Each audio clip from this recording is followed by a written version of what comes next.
भारत किसी को कभी किसी को पकड़ के दुनिया के आगे मासूम फरिश्ते की शक्ल पेश करता है और कहता है कि ये दहशतगर्दी का शिकार हम हैं, पाकिस्तान से दहशतगर्दी है, तो वो 14वें नंबर पे क्यों है 1.5 अरब की आबादी होने के बावजूद?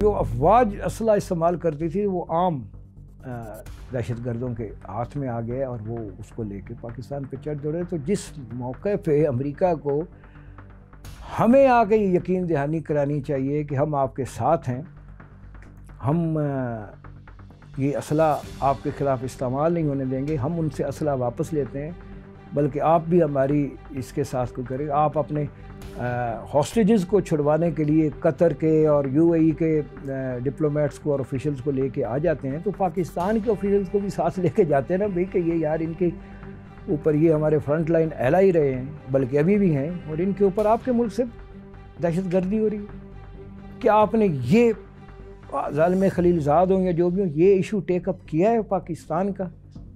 आपने एक 25 करोड़ की आवाम को दहशतगर्दों के रहमो करम पे छुड़वा दिया है और अब आप हम पे तानाज़न होते हैं कि हमारी कैपेसिटी नहीं है।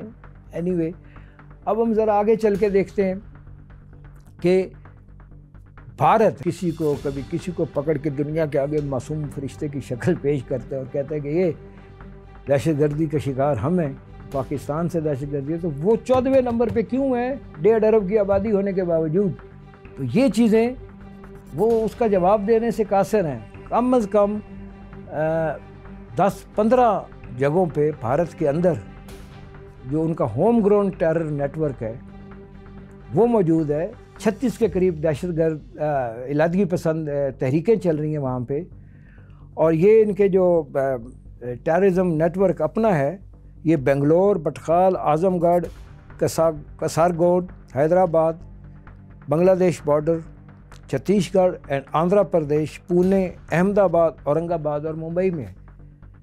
तो इतना दहशतगर्द होम ग्राउंड टेररिज्म नेटवर्क होने के बावजूद ये 14वें नंबर पे कैसे हैं? ये क्या साबित करता है?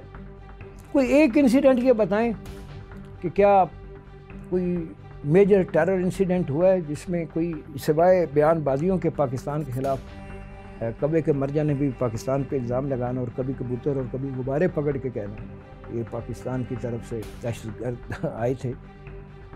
क्या क्या उनके पास एविडेंस? जबकि हमारा तो ये भरा पड़ा है।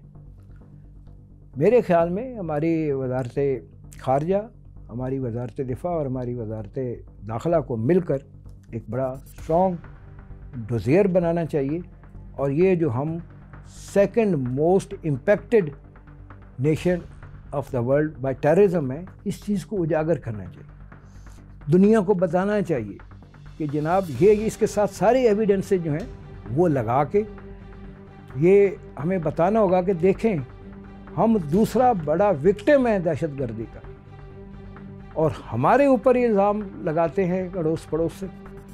ये चीज़ें, ये नैरेटिव पुश करने की ज़रूरत है, और सिर्फ ये मैं समझता हूँ कि हुकूमत को भी नहीं, हमारे जितने पाकिस्तानी डायस्पोरा है दुनिया में बड़े इफ़ेक्टिव हैं, बड़े वो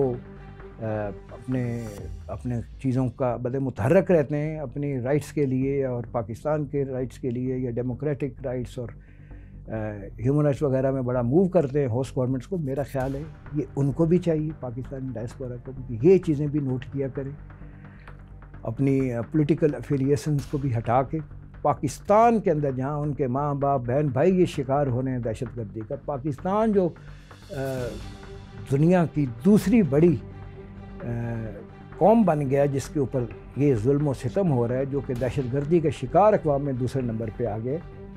ये सारे एविडेंसेस पड़े हुए हैं, इंटरनेट पे पड़े हुए हैं, हर जगह पड़े हैं। तो डायस्पोरा के लोग, हमारे जो सोशल मीडिया एक्टिविस्ट हैं, ख़ास तौर पे जो हमारे बैरून ममालिक में बैठे हैं, उनको भी चाहिए अपनी एनर्जी बाकी जगहों की तरह इस पे भी लगाएं, पाकिस्तान का केस भी फाइट करें, पाकिस्तान का दूसरी मज़लूम तरीन कौम दहशतगर्दों के हाथों होने का एविडेंस रखें, दुनिया के सामने शेयर करें, अपनी कैपेसिटी में करें, जहाँ तक कर सकते हैं करें।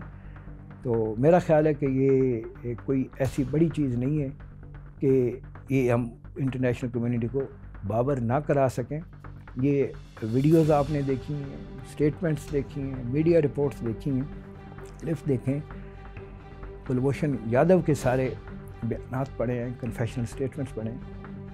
تو ہمیں یہ چیز ذہن میں رکھنی ہے کہ ہم دوسرا بڑا وکٹم, دوسری بڑی آفت زدہ قوم ہیں دہشت گردی میں. ہم دہشت گردی کرنے والوں میں ہمارا دوسرا نمبر نہیں ہے, دہشت گردی سہنے والوں میں دوسرا نمبر ہے. اور یہ چیز اقوام عالم تک, بین الاقوامی میڈیا تک, گلوبل کمیونٹی تک ضرور پہنچنی چاہیے.